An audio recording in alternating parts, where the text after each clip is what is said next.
So we're now live, and I'm just watching the number of participants rapidly increasing on the bottom.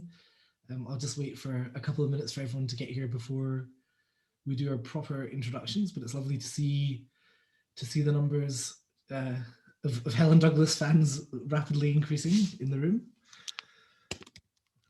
Great. Let's put my full name on the Zoom.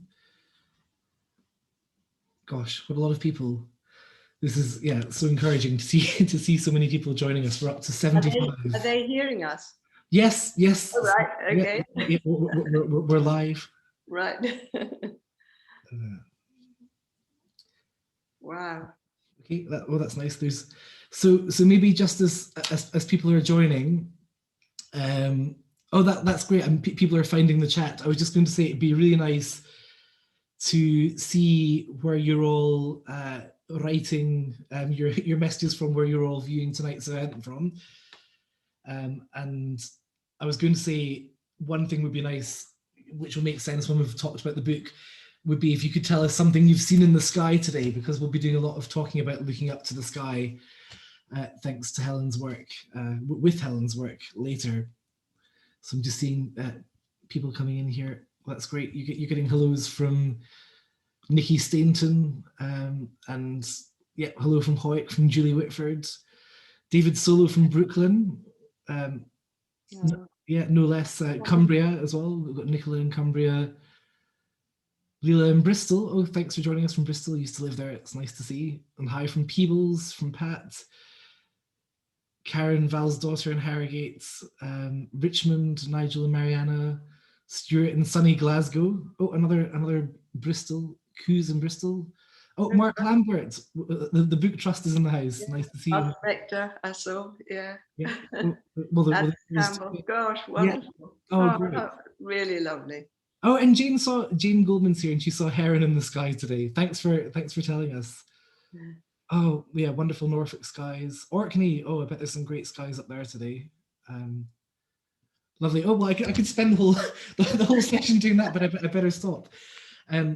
Okay, so just to welcome all 94 of you, I'm Iain Morrison from the Fruitmarket Gallery, and very pleased to be spending time with friend and talented colleague in the arts, Helen Douglas, tonight.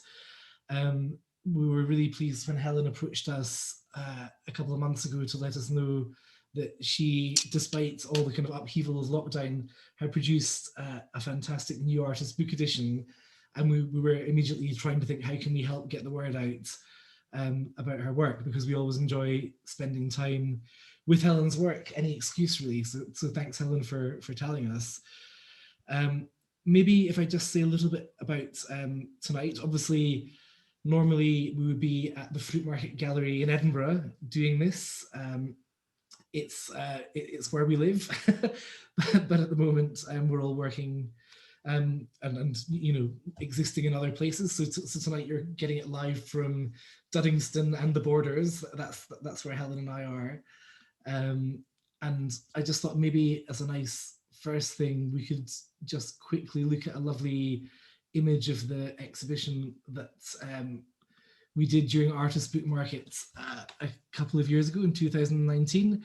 This was probably my favorite experience so far of working with Helen, where we looked at her concertina and scroll works in a large display across the back wall of the gallery. It was a real highlight for many people that weekend, for the hundreds of people that came to Artist Book Market.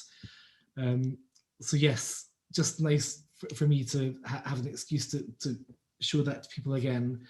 And if you're a fan of Helen's work, you'll probably be spotting a few of your favorite editions in there amongst them. Right, what else do I need to say about tonight? So tonight, hopefully it will all go smoothly technically.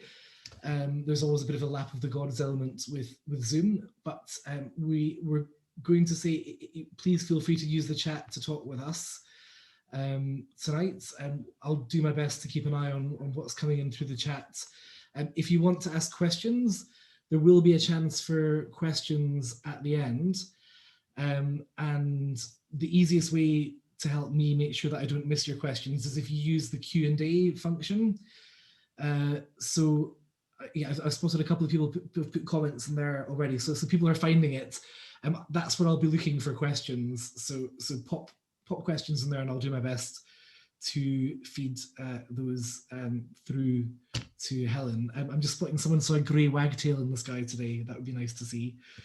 And in terms of, yeah, I don't want to spend too long before we get into the meat of it, but in terms of what's happening at Fruitmarket, obviously, some of you will know that we've been closed for a major refurbishment at the moment. I'm glad to say that we've been managing to navigate the restrictions of the pandemic, and the building work has gone on. So we're planning to reopen probably in the early summer. I was in there with some colleagues the other day for our first look after 18 months, and I'm already very excited about welcoming people and artists like Helen back into the new building. In case I forget to say it later, the book is for sale tonight. My colleague Louise probably can pop the link into the chat, which might be the easiest way for you just to see that. Helen's doing the book for £25, and what's going to happen is we're just handling the mechanics, and Helen will be sending them all out after this event. So it's a nice chance to get them direct from Helen. I think, unless I've forgotten anything that you can think of, Helen, that's probably enough parish notices before we go on. So yeah, maybe I just say a couple of thoughts that I had about the book. So this is the book. You'll be seeing a lot of this tonight in various forums. Setting. It's published on the Wee Productions imprint that Telfer Stokes set up with Martin Atwood, I think, in 1971. And then Helen's been collaborating on Wee Productions since 1974. So all of the works that you saw on the wall in the previous image were Wee Productions productions. The book setting, it's hard to describe the way that the word setting works, and probably the best way for me to say it is that Helen's emphasized to me that the word setting works in all of its manifold possible meanings, and from typesetting to location. I was smiling to myself as I was going through the Zoom settings, trying to make everything work for tonight, and thinking there was an unintended pun there too. So we have one of the largest books that I've seen from Helen. It's 432 pages, so a significant size. And certainly my experience of it was very much of being slowed down to, I would describe it as a novelistic pace. I felt like I was reading some sort of great Bildungsroman with sort of multi-generational cycles moving through. And despite the fact that there are very few words in the book, it's sort of gave me that sense of narrative gradually unfolding.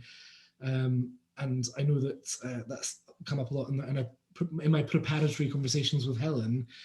I think maybe I won't say any more about it, but I know there are lots of connections and references that I'm hoping that as we go through the event tonight, Helen and I will tease out and bounce back and forth in conversation. But perhaps I can hand over to you now, Helen, if you want to say a few initial thoughts about your work. Yes, okay. Hello, everyone. Well, this is the book, and the title Setting. Yeah, in the end, I hoped it would cover very many meanings of the word. But I think the first notion of it was because of lockdown and being in one place and being told to stay at home. I was in, if you want, my setting of the mill and the garden. And also I began to think of being unsettled and how I needed to settle myself. And the garden and planting is also, you set your garden, and birds sit on a setting of eggs. So all of these ideas of setting really began to evolve. And then as I started sort of photographing in the evening, the settings of the sun. So, you know, that is the title, and all of those ideas in a sense come in, but it is a book made in lockdown. It really is. I started photographing around about the 1st of April. and went through till about the 12th of July, a little bit later. But no, around about the 12th of July. And actually by the end of June, I was sort of tailing off. So that is the kind of span. And then I just began to work on the book. I'm going to talk a lot sort of later about how I put it together and whatever. But, you know, my work is narrative in the book. I work with a camera, but ultimately I'm thinking of how I bring the images that I'm gathering to the page, the double spread, the book, the sequence in the book. So narrative, the visual narrative is really in this book sort of a very important sort of part of it. I was amazed by the size of it as it evolved. I've never made such a long book in my life, but actually I felt it needed it. So, you know, I think perhaps we should just look at the book now for a bit. Yes. So the first thing that Helen's prepared is a sequence of some of the, well, sequences, some of the images from the publication. I'll share a screen. You might want to minimize your, you'll see our faces, but if you want to kind of get them out of the way of the book at home, you should be able to minimize that window fairly easily. And this will be about 2.5 minutes, and we'll just let this run through. Okay, 1 second.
Okay, and we'll stop there. So yeah, I already feel relaxed and slowed down again. Oh, that was great to get a flavour, and hopefully those of you at home will have been able to get a sense of what we're talking about with the pace of the book and the changing of the images in their belly with each other. Yeah, I was also I know we're going to go into the other slides, but it shocked me all over again seeing the planes appearing. I keep forgetting how arresting that moment is, where they suddenly rip into the middle of that of those skies that you're training your camera on there, Helen. Well, they do. They rip right over my garden. They are the kind of army, you know, air force, and the tornadoes in the 80s were terrifying. I mean, these are big Hercules, so you kind of get 5 seconds warning before they zoom over you, but they are so close, you know, because I'm on a hill and they just come swooping down over. And I kind of thought, well, Yeah, there's a sort of, because of the kind of almost paradise nature of some of this, you know, with the birds and the trees and settling and whatever, they just rip through.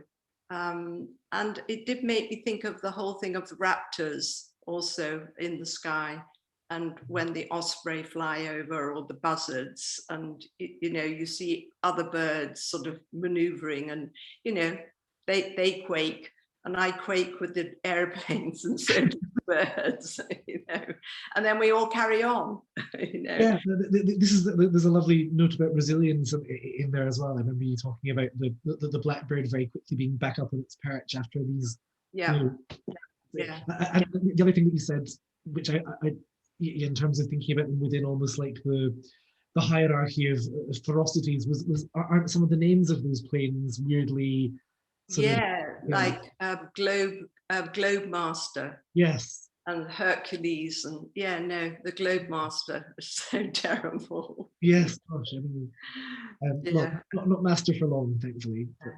But, so what we'll do now is we'll move to your longer PowerPoint. Yeah, Yeah. So everybody's about. and I'll talk through that.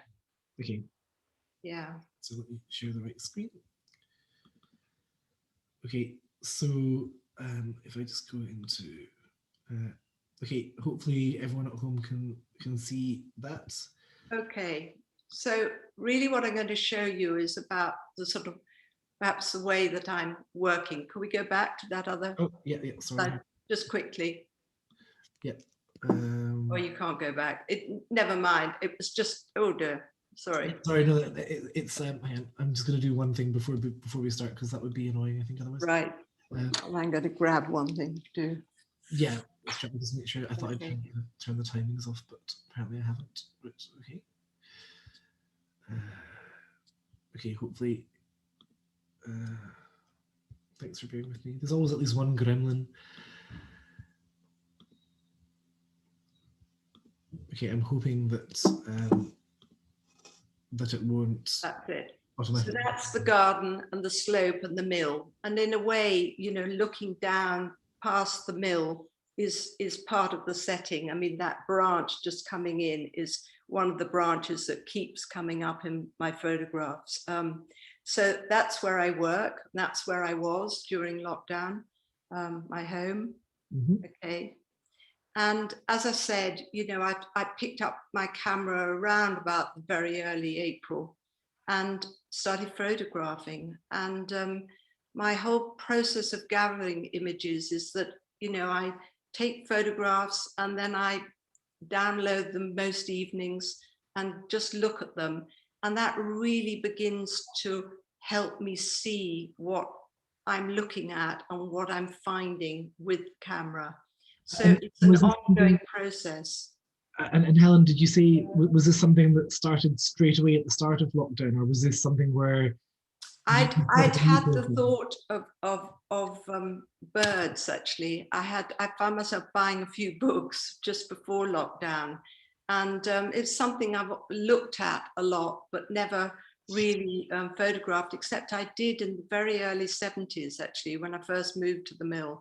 So it's interesting, this was a theme that came back, and in many ways, being in the mill in lockdown was really like the 1970s, the kind of lack of traffic and the quietness, you know, just, it felt rather something that reminded me of that time.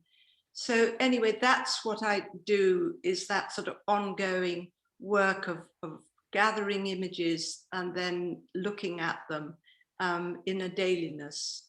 Mm-hmm. You know, the contact strips here come sort of later. I print them out later. Okay. Let's move on.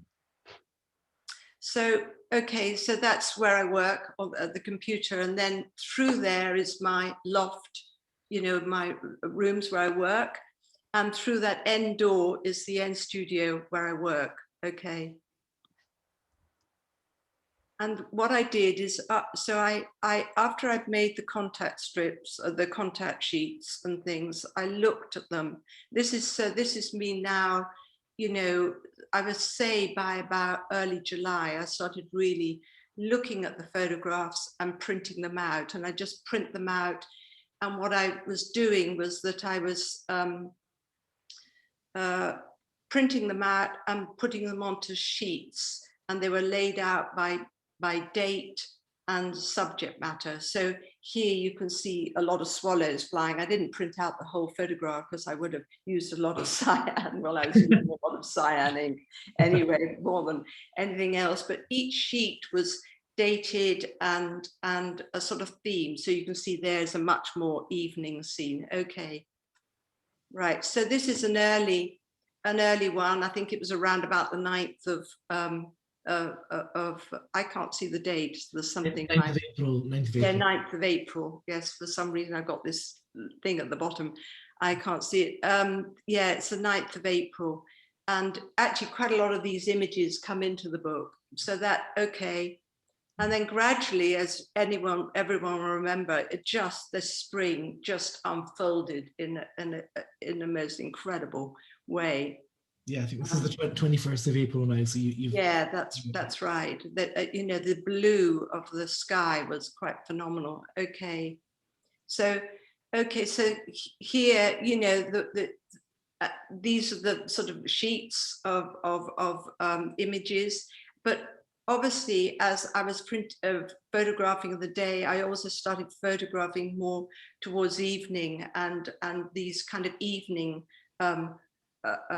photographs and qualities came in. Okay, thank you. Was that something, Helen, where you were learning each day where you wanted to go next? Because yes, that's right, because I photographed here, and then for about 2 more nights the sky was rather like that, so I was able to go out again and gather more images. So often it's but I mean, sometimes you can't take up the photograph twice, you know, but yeah. So if you go on to the next slide, you'll see that this sort of evening slides. I know this is the 25th of April, and with my neighbors, we had a bonfire and supper outside, and this crescent moon rose in the sky, and it was just so beautiful. So suddenly this sort of feeling of night started coming in. So as well as day, night, sort of evening, and then night was coming in. And then from there onwards, the moon became a huge part of the narrative, which, you know, I had no idea I was going to photograph the moon until it appeared, you know. Okay.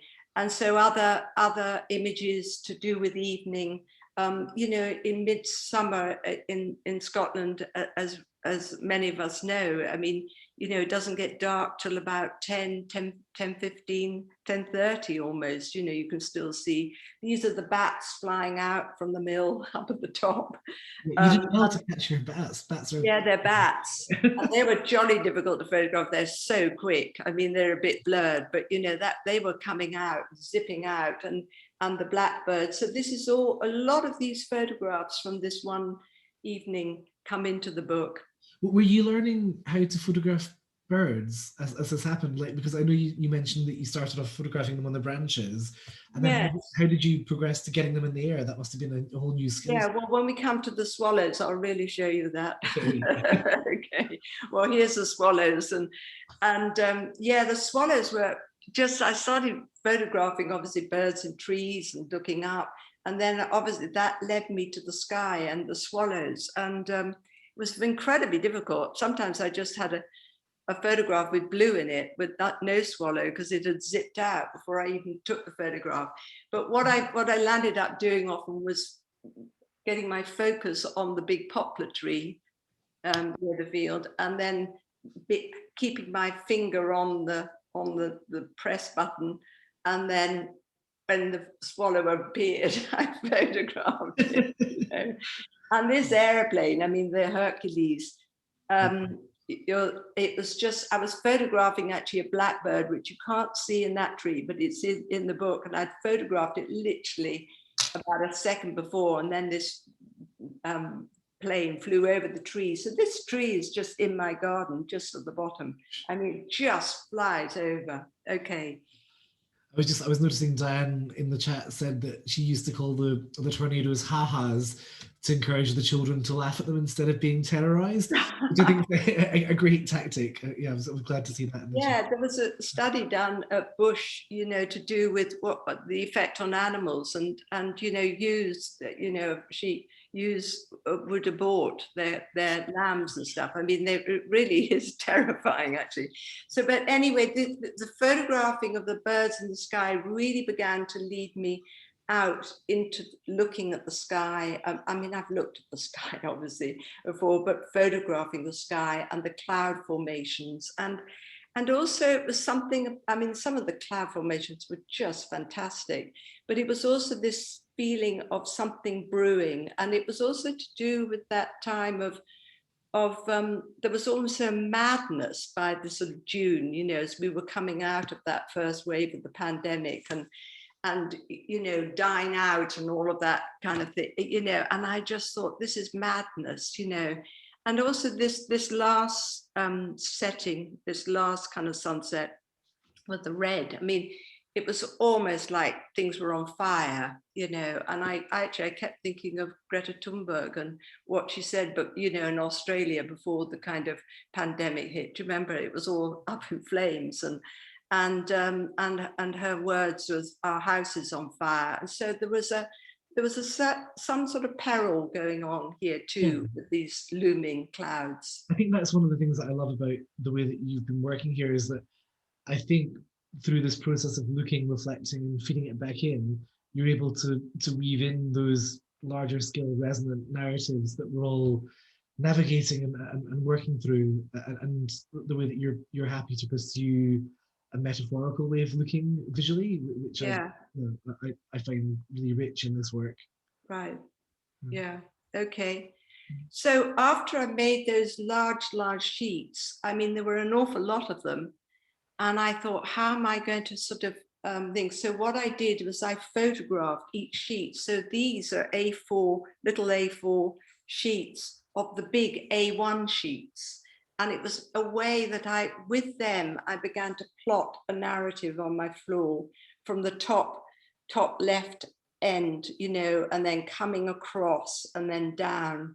And that was the way that I began to see how to construct a kind of narrative through this whole thing, because I could see there were repeats and some things I did want to repeat and as cycles, but other things I realized I would have to bring together things. So that's what I did. Yeah, and then after that, rigorous. I mean, Helen, I'm just amazed at the work that's gone into so each of these sheets is a photograph of one of the A1 sheets. Yeah, that's right. There's the airplane one. Yeah, that's right. Yes, exactly. Like a diary, and this sort of chronological sweep from the top left here coming down. Yeah, and I put them out in date, because that was actually one of my kind of rules in this, was that once I sort of got somewhere, I couldn't go back to get images, but because nature doesn't go back, it really doesn't. It goes on, you come out of winter and you're coming into spring, and then you come into summer. So there was this sort of chart, yes. Yeah, that's Fiona's, our director, is just saying, what a great shot there, and it absolutely is. I mean, right. It just reveals so much about the rigor of Helen's practice and the tenacity of the process. I love it. I love it. Sorry, I'll let you carry on, Helen. Okay, on with the next. I'm just boggling at your majesty. So, believe it or not, I took photographs of those big sheets, those things on the floor, all of those big layouts, sort of the A4 ones. And then I made that roadmap, and this is what I really called my roadmap, and it was portable. And this is it here, and it's something that I could literally sit, here it is.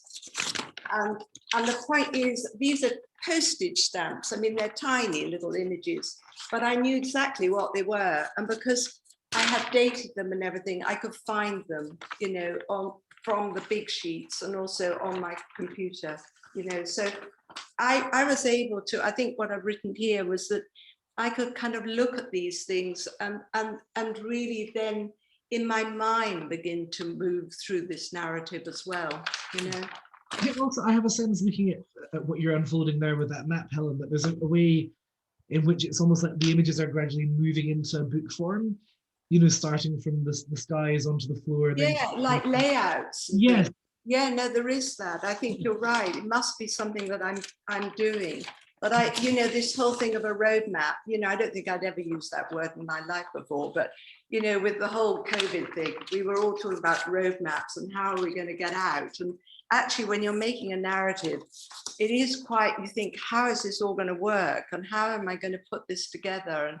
And it was sort of like a map. I'm not saying I could work out the pages, but it gave me a kind of feeling of where I wanted to get to. yes, yeah. Okay. Right. So then, in a way, this next bit that I'm going to talk about is just about constructing the book, because that is what I'm doing. I'm constructing the book. And I literally did begin at the beginning. And it says chapter 1, September. And I think I began very early September. And I just started with the early images and began to work through. Okay. Right.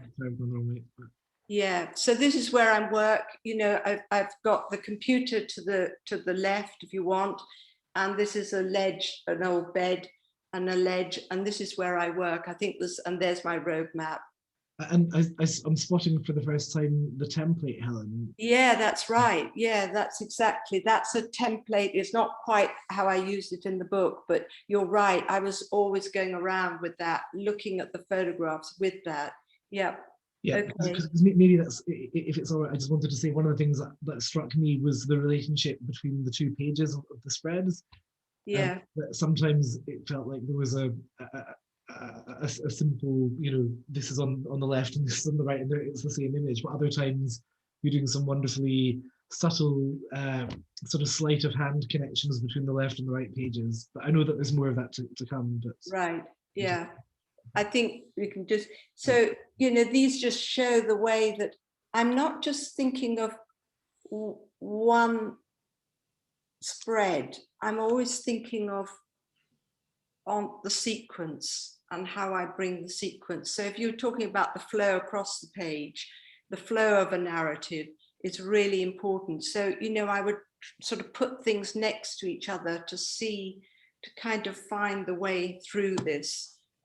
Okay, yeah. So this is me, although I'm working at a computer, I'm constantly going back to that end room and working on the floor, you know, with the material, because I printed out all those images on the A1 sheets. I was always able to go back to them, and then with the little frame thing that you saw, the template, sort of work out how that would work with the photographs. Okay. You were having to print them at a certain scale to work. Yeah, sometimes I got the scale wrong, but I tended to try and just put them onto an A4 sheet, you know. Okay.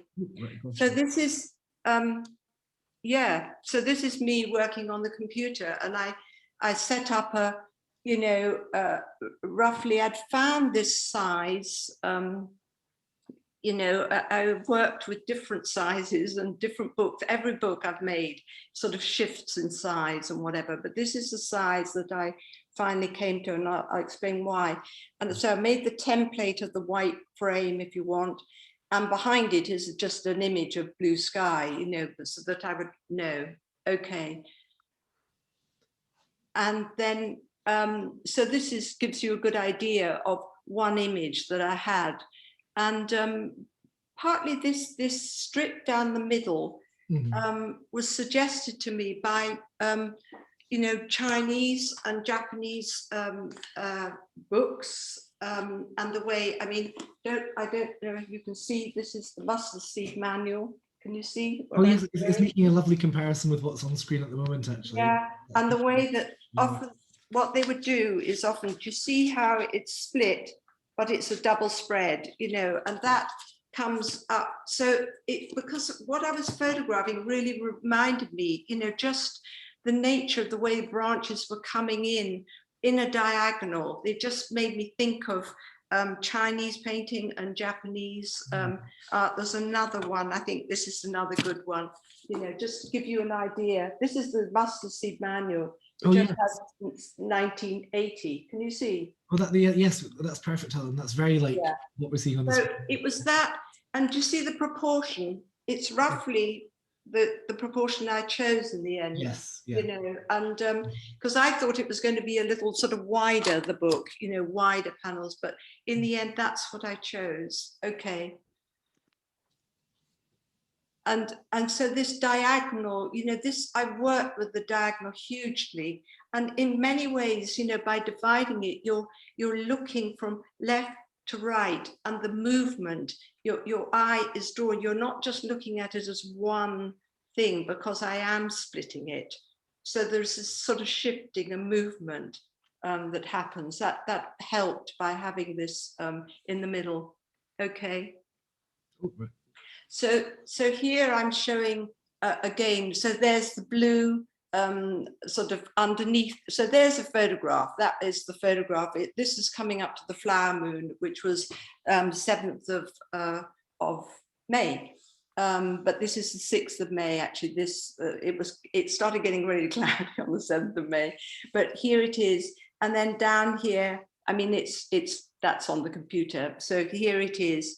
And there I've split it. To see, it sort of gives that sense that the moon can rise more, but also up here, the image before is the swallows. So by having these shifts, this tone here can then work with this tone on this image. Oh, I don't know if people can see what I'm talking about. Yeah, no, I think so. Okay. What the swallow image, possibly you can see my pointer. I think you're talking about the swallow image. Yeah, so often there is this sort of plane, if you want the absence, you know, going to that Chinese thing of presence and absence and everything. Okay. Was this, Helen, might I ask, was this one of the images where you nudged slightly? No, the next one is. Okay. Okay, this is a straight image. Okay. Okay. But this next one, this again is the same evening. I mean, it was the most incredible sky, actually, of sort of violety blue. I mean, quite beautiful.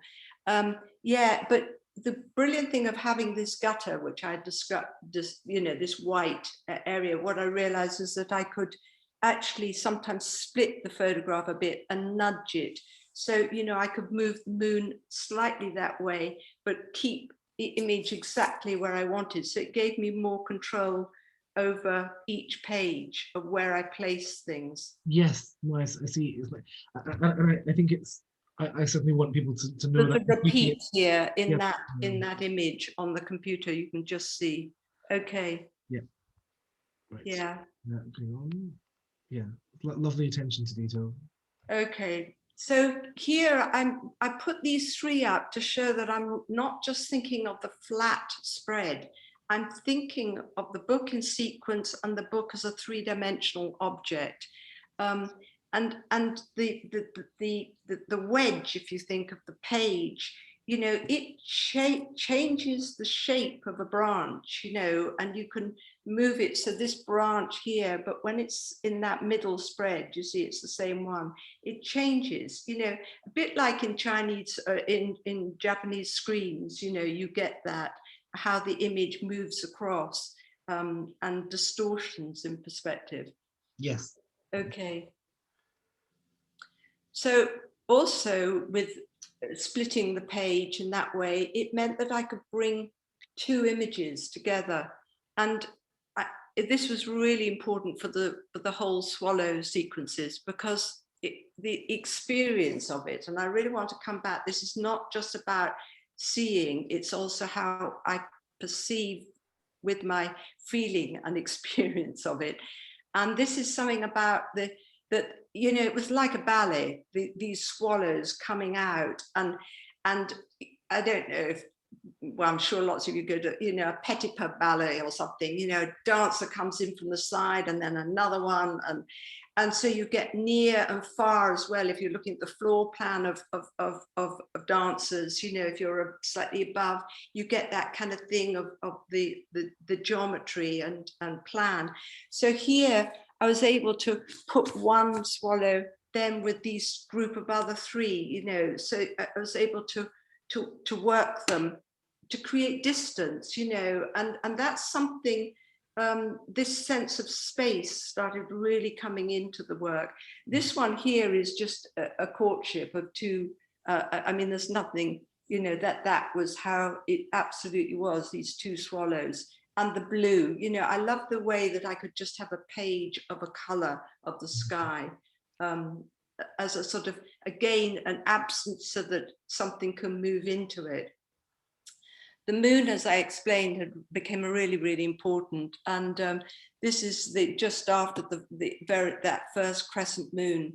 And I realized I was really going to follow this moon.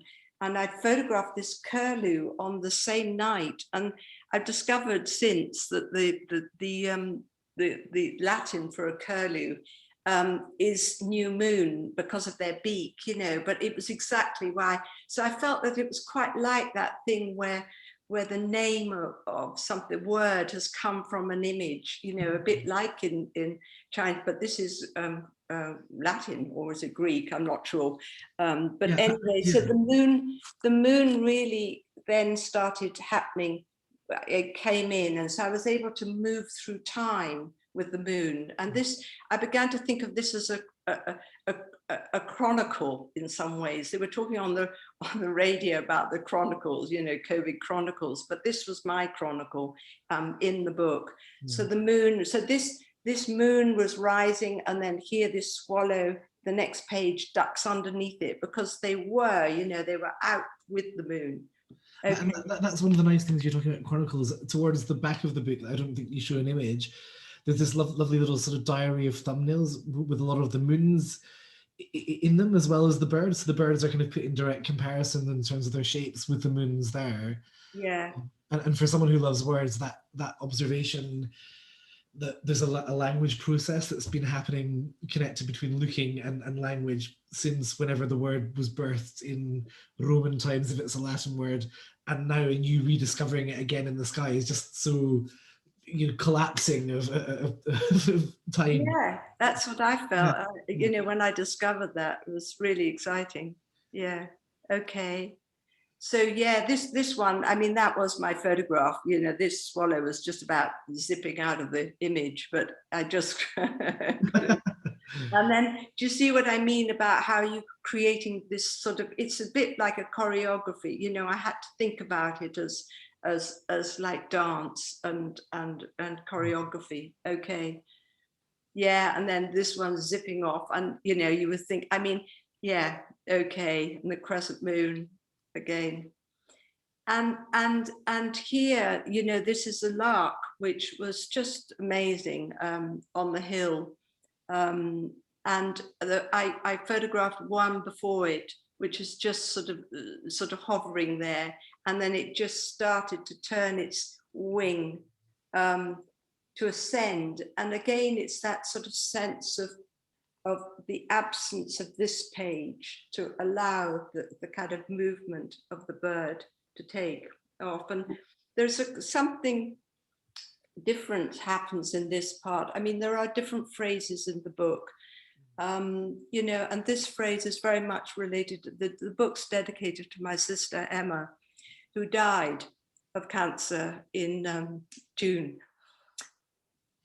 And there's birds that follow this lark, and that's what that part of the book, you know, it came quite simply when I started putting it together, and which people will see when they look at the book. But yeah, it's a stunning passage, and I love how you described it as a sort of cortege almost. Yeah, that's right. And eventually there's herons, which, you know, are so majestic and dignified birds. And I just wanted to, the beauty of working with the birds was that they could move, you know, that way, or else they could move this way forwards, you know. But this, in that book, in that part of the book, they leave, yes, you know. Yeah, and then here, and I you know, I don't talk about this lightly in relation to my sister, but then afterwards, in a way, everything, you know, the photograph, something about the sky opened up in another way for me, and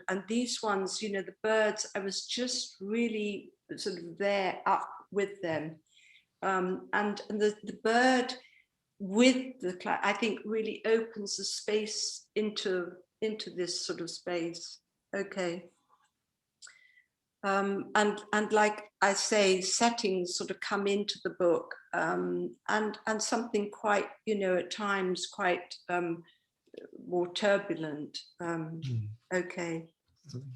Yeah, and leading to the end of the book, up to this, and that this, I come back to this branch, and the poplar tree is also the setting. The same branch that the bird on the cover is on. Actually, that is another. It's in the same lot of trees, just at the bottom of the garden, because they're all alders, because I'm so near the river. Yes. And it was a mill. But that is a setting, and I mean, to me, it, yeah. Anyway, it sort of brought it back to just where I was, really, the setting. So, okay, once I've made the whole book, the manuscript, this is what it was, and I just literally make one page at a time. Once I've got that all there, then I can work through it, see how it runs, see if the scales are wrong, see if it's boring, take out pages, change things, rework, edit, and refine, really. Yeah, you know, so it's like it's your, yeah, that's your first draft, and then you can edit it. Yeah, and then okay. So then once I've made that, then the whole thing about how to produce it, and I knew it would be an offset like the book because it's so long, there's no other way for me to produce it. There was actually a great discussion with the printers and the binders about how to bind this. They wanted to do 32 pages. The signature is the gatherings of pages, you know, and the thread, and then the next gathering. And they wanted to do 32 pages because they said that there'd be too much thread if it was 16 pages. But the 32 pages was very glumpy. So I took them this book, actually, which was edited by a friend, Thomas Evans, of my father-in-law's writings. And it's a beautifully produced book by Riding House. And I thought it was a perfect bound book because it was so kind of, you know, square, if you want, you know, but actually it's just very well bound with a very fine thread. So I put my mask on eventually and went up to the binders. I mean, you know, every trip was a bit of a kind of adventure and felt risky. But anyway, and I showed him the thread, and he said, "I've got a thread, that's fine, okay." You know, and so they agreed to do it in 16-page SIGs.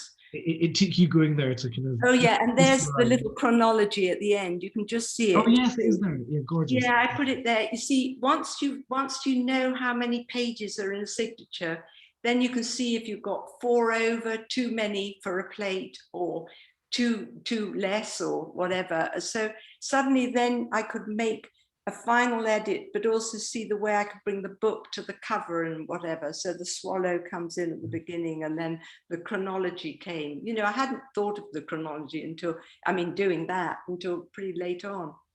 Okay.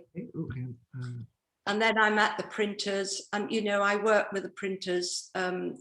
Allender sadly went into receivership. I mean, they've reconvened in another way, but not with their factory. And you know, I pass everything on press. This is how I've always worked for the last, well, nearly 50 years now, you know, with printers. Yeah. Okay. You were the last book at the factory, weren't you? I was, actually. Yeah. Yeah, which is very, very sad because they were extremely good printers. Yes. Yeah. And that's Gary Holmes down there with his mask on, and that's the press that it was printed on. These are the blocks, the stacks of pages. And it's an edition of 500, so that yes, it is. Yeah, so that's what I decided. It's a big, heavy book, you know, to have, you know, boxes of books in your house. Yes. Well, hopefully they'll all sell tonight, Helen. And that's the last image, I think. I think it is. That's it. Yeah, great. So let's have your second 2 minutes of yeah. If I can get to the right thing.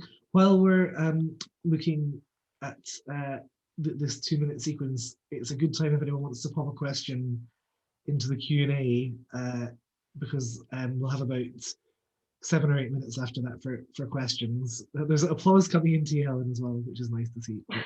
I'm going to share this, and hopefully, if I do this, it'll work.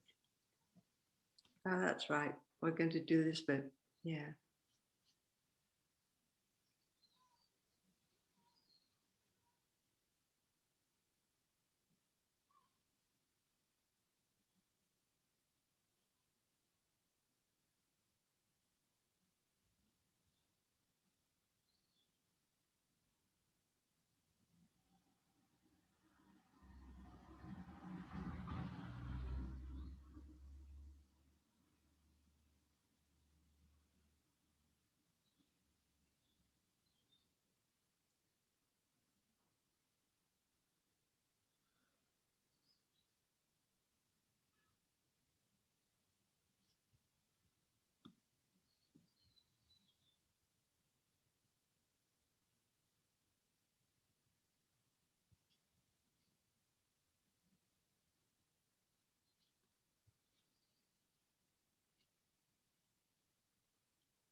And there we are. Yeah. Oh, it's come back. Yeah. Okay, so there's questions coming at me from various different angles here. So let me try and pick something to pass on. So I've got someone called Karen. Karen in the chat is saying that they were interested in your experience of nature changing with COVID and how our senses became heightened. And they wondered whether you noticed that in the quiet, beautiful Yarrow Valley in comparison to the busyness of a town or city. Well, I was really struck by how everyone was talking about their listening to nature, sort of I was listening to the radio, you know, and I felt really heartened by that shift that was happening. I mean, people said how important it was for them at that time. And I thought, I really hope this continues in a way, you know, I really do. And there was also, obviously, because there was no cars, there was no airplanes, there was suddenly a real awareness of sort of clarity in the air and whatever. So yeah, my own experience was heightened too, you know, just because of the intensity of that experience of lockdown. I mean, it was just an extraordinary time, you know, that we were all living through, and because there was no other demands to do anything or go anywhere or anything, I could just be there, which was, you know, I am just there, but I just could sort of be there in a different way and take my time. That sort of picks up on a question that Mark Lambert has just popped into the chat. He's saying, in her latest brilliant book, Surfacing, I agree with you, Mark. And the poet Kathleen Jamie writes about the time she spends just acclimatizing in nature before she can actually see, hear, and feel it properly. I think in the book she's talking about doing that in the Alaskan wilderness and things coming into focus. In Mark's asking, is that your method too? Does that fit with the way that you were? Yes, I think when I, you know, when I was there at the beginning, you know, I was planting my garden, you know, at the end of March and early April. And that was a part of seeing, just sort of being outside and seeing what was going on. And that was all part of it. And then you know, when I'm with my camera, I'm not rushing out. I mean, I was at times, you know, when I knew that the swallows were me, you know, on this ridiculous quest trying to photograph them. But, you know, otherwise it was just about being there and kind of observing, and but just sitting and quietly being and watching, actually. Yeah. There's a nice question from Batul in the Q&A where they're saying, how is it to look back at the book almost a calendar year on? What feelings are you left with now? Well, I must say, when I go outside and I see the blackbird taking up his positions again, it's just amazing. I feel that they're friends, you know. I feel that I really got to know them in another way last spring and summer. But it feels different because this whole time is different from that time. Yeah. That was, I think, the whole thing. If John Dewey, who I haven't really talked about, but he's so important to me, and he's talking about the shaping of experience, and he wrote this book as art as experience, and having an experience, and that thing of an experience having this sort of having the shape, but it comes to a conclusion, it comes to an ending. And I think that time in that first lockdown that's what I've shaped, you know. Yes. So this is very different now. It doesn't feel the same shape or to me. Yeah, it's a very comforting thought, the idea of an experience having an ending. There's a relief in that. Yes. Yeah. We've got a few people who are asking if they can just use their voice to ask a question. So I'm aware that some people might not be able to access typing, so let's be bold and give that a shot. I will just say that the event's being recorded, so hopefully people are okay with themselves being identified in this way, but let me know if not, then we can take it out. So here's Jane Hamlin, if you want to. Do you want to say something, Jane? I think I need to ask you to unmute if you want to do it, but I spotted your hand up there. It's fine if you've moved on from what you were thinking. Oh, I'm not sure if I think Jane is still muted. Maybe she doesn't want to say something. Hang on, let's. Yes, I just wonder. Okay. Hi, I just wonder if you're still happy with the way that the images are kind of imprisoned within that white frame, rather like we were all imprisoned in lockdown. Great question. I don't feel them imprisoned. I feel them set, I think, on the page. And I see sometimes the shape of, say, the sky, if it's blue, as a shape, as a rectangle. So sometimes it is just sort of sitting there. Yes, it sort of hovers probably behind the frame, as it were.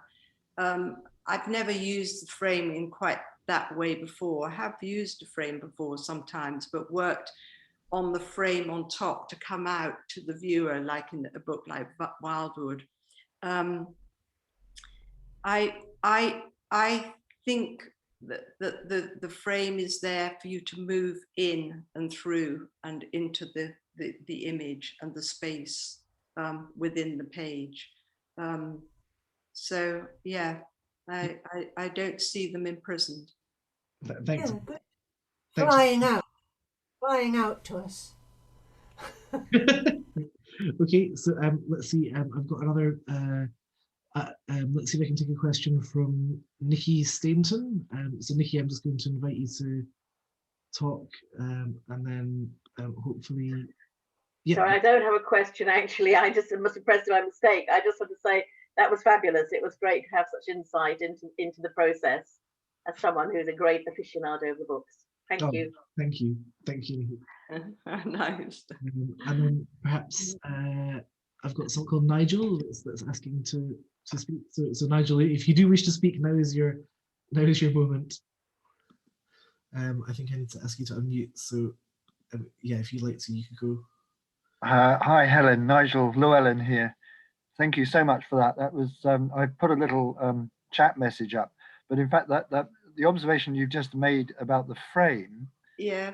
completely links in with a little question I embedded in my my chat question to you, which was about the way in which the frames cutting across those branches just bring those motifs right up to the front of the image, don't they?